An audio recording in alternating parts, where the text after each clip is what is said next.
Well, good morning, everyone, and welcome back to the 1925 Bungalow. Today is a great day. A lot of things are going to happen, but I've got some announcements to make, so please don't go away. There's an old curiosity shop. Every once in a while I go by there for the fond recollections that lie there in that old curiosity shop. Okay, two announcements. Tomorrow is Wednesday, October the 19th. I'm doing a live sale. That's right, tomorrow night at 8 p.m. Eastern Standard Time, right here on the Old Curiosity Shop channel. It will be a live sale. Now, if you see a thumbnail that says that it starts at 7 o'clock or 9 o'clock, ignore that. It is 8 p.m. Somewhere in my settings, I've got Mountain Time or something, and I haven't figured out how to change it yet. If you get a chance, come and join me tomorrow night. Vintage Vinny will be helping out, and I think so will Dee, and maybe even David in Texas will be helping me because it's only my second live sale, and the first one was woo, woo, woo, woo, but this one should be a lot better. I think I know what I'm doing. I'm going to be able to go faster. And listen, you don't have to buy anything. Quite a salesman I would be. Get yourself some hot apple cider and some ginger snaps and just come and join us. Tomorrow night at 8 o'clock for a live sale. I'm not exactly sure where I'll be. Maybe out on the front porch here, maybe back in Philly. Haven't really decided yet. I just noticed that my can of Comet is the same color as my kitchen cabinets. A lot of thought goes into coordinating the sets here before filming, I'm sure. Now, what else? Okay, so that's that. I'd love to have you tomorrow night at the live sale. I've got things from the 20s, 30s, 40s, 50s, and some great Siamese cats from the 60s I'm going to be selling live. The next thing is, if you didn't get a chance to watch a video that I did, a week and a half ago, about being in a South Philadelphia basement, yeah? I was rummaging around at Margaret Elizabeth's house, and that's where I got the wonderful fireplace. Well, I am going back, and you are going to have an opportunity. Yes, you, Elizabeth and her husband, well, the house has been sold, and everything has to go. They're going to pick a date, either a Saturday or a Sunday, sometime between now and November 18th. And anybody can come. You can come. We're going to price a few things. You know, there's some nice stuff there. So a couple of the pieces of furniture, we'll have a modest price on it. But most of the stuff is going to be free. Now, hold on. We don't have a date yet. And we're not going to throw the address out there. I still have to talk to Elizabeth, because what we might do, is say, email either me or Elizabeth for the address of the house, and listen, if you live, within 30 miles of Philadelphia, now I wouldn't drive here from Texas, but listen, I'm going to be there for the time, helping the family and helping load things.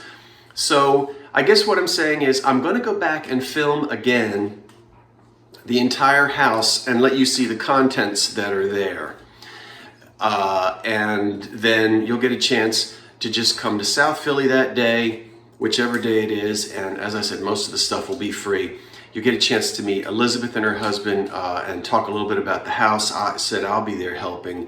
And you might find a treasure in somewhere in all of the floors of that house. I think it'll be a lot of fun. So there'll be more information on that coming very soon. Now, let's go take a look at my, I think, paint mistake. We have some pretty long, dreary winters here in the Northeast. And even though my basement is not below ground, it's a walkout or walk-in basement, I'm going to be spending a lot of time down there. So I want it to be clean, bright, cheerful, well-lit, sunny, and I have lots of different space for different activities, a workbench. I'm going to set my dad's eventually, a train set up down there. Just, really utilize the space. So I'm painting all of the surfaces, and I am on a budget. So I stopped by my local Restore. I don't know why I'm swaying back and forth. I went to my local Restore store and got some paint. You know, you can get it very cheaply there. Some of it is just leftover paint cans that people donate. Picked up a can that said yellow. I painted my basement walls, basement staircase walls. Did I make a mistake? I might have. You tell me. Let's go look at it. Well, there will be no drum roll. Let's just open the door. Woo! Did a banana peel throw up in there? Oh my goodness.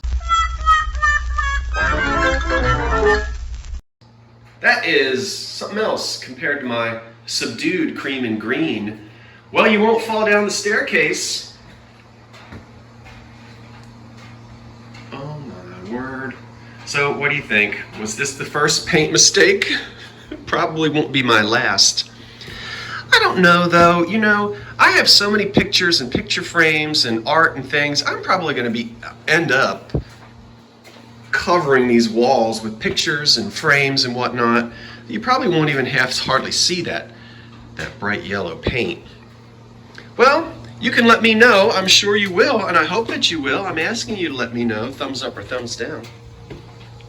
Now I do realize as you go down here, it turns more of a hazard cone fluorescent color, and that's because there's some green underneath this trim here, and that's making it look much different from the wall up here. I'm going to put another coat of that yellow paint on there and get rid of that fluorescent green color. So I think that's going to go. But I did finish this corner, and I shall back up here and let you see it. I'm working on the basement piece by piece. Just little piece by piece. Pardon the sound of the washing machine, the dryer. Oh, you can't see it. Excuse me, there it is. Ignore the floor. Haven't done anything to that yet. But I did do the waterproofing paint from about where that fire extinguisher is over. Prep the wall. That takes time, scraping all the nastiness off the wall. And then pulling off different nuts and bolts and screws and things that have been attached to the ceiling for years and years. The door is all painted. So this corner is finished. As I said, that's not, I'll be dealing with the floor later. But that's it right there. That's what it looks like with that yellow paint. And over here again, this is not set up like a living room. It sort of looks like it. I had people ask me, "You're not going to leave that grandfather clock in the basement?" No, I'm just putting things. This is just, you see, I can't put a stick of furniture upstairs yet. So things are just sitting here, you know, waiting for me to finish the upstairs. Now this has all been painted back here, as I said, all along here, freshly painted, and I think I'm going to put a little door, an old-fashioned wooden door here, and just turn that into a closet, almost like a pantry. That'd be a good place to keep superfluous rolls of toilet paper and all those cans of Great Northern beans that seem to pile up at the back of your kitchen cabinets. I could put those in there. Oh, I wanted to show you something. This is all original to the house, the steps and everything, and one of the shelves, yeah, this one.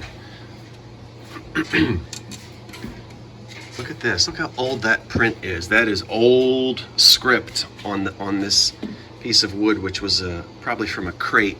All I can see is brass springs. It's hard to tell what else it says there, but that's just old. And that was part of the step, or part of the shelving in here, which I'm not going to paint. I would never do that. But yeah, I think put a closet door on that, and that would be a nice, clean it up and everything, and it'd be a nice spot for, as I said, canned goods. So I'm happy with how fresh and clean this corner looks, and I will gradually be working my way around this entire basement. And note the word gradual, because I just can't get it all done in one night. I did paint the chimney stack here. All four sides of that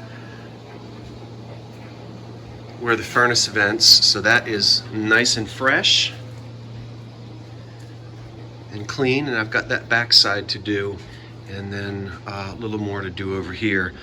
I'm starting to find some of the old bark cloth curtains and some of the other pieces of curtain, not pieces of curtains, but curtains that I've got that date to the 1930s and 40s. And I've got two. This is for one window here, or it could be. That could even be something that could be used on the porch. Who knows? But the sun is out today, and I'm waiting for the workmen to arrive, the contractors, because they're going to sand and finish the dining room, living room ceiling, and then it's picture rail time. It's moving right along, and I couldn't be happier. Let's have a preview of just a few of the items that will be available in Wednesday night's live sale. From left to right, you've seen it before in beautiful black satin glass, and here it is, just as lovely in this frosted glass. It's the Poppy vase, which was very popular, made by Tiffin Glass Company. I think it's Tiffin. And in this case, this wonderful fretwork stuff is put on here, and it's just fantastic. Its condition is excellent. This type of work was this fine pierced metal work was really popular in the 1940s. And it's just a really nice example of the Tiffin satin poppy vase. So that's a beautiful piece right there. You'll see more of it at the live sale. A kitchen piece made by Harker. This dates to the late 30s into the 40s. It's in excellent condition. A pottery kitchen canister. Another early piece of Pyrex. This one looks almost very similar to the one I sold recently with the etched lid, but this is a different example.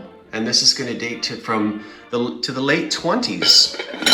A Pyrex casserole down in its wonderful chrome carrier.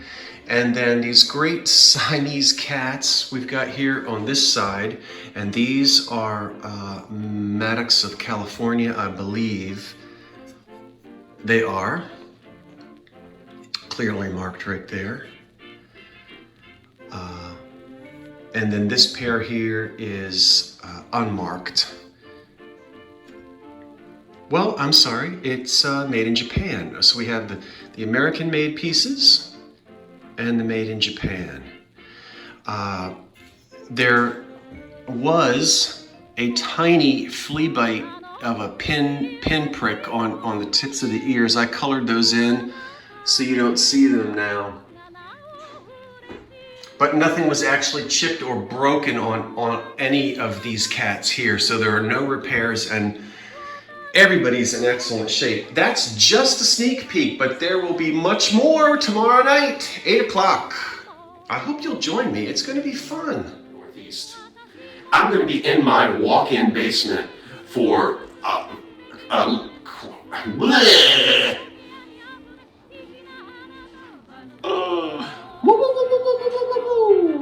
well, there will be no drum roll. Jump.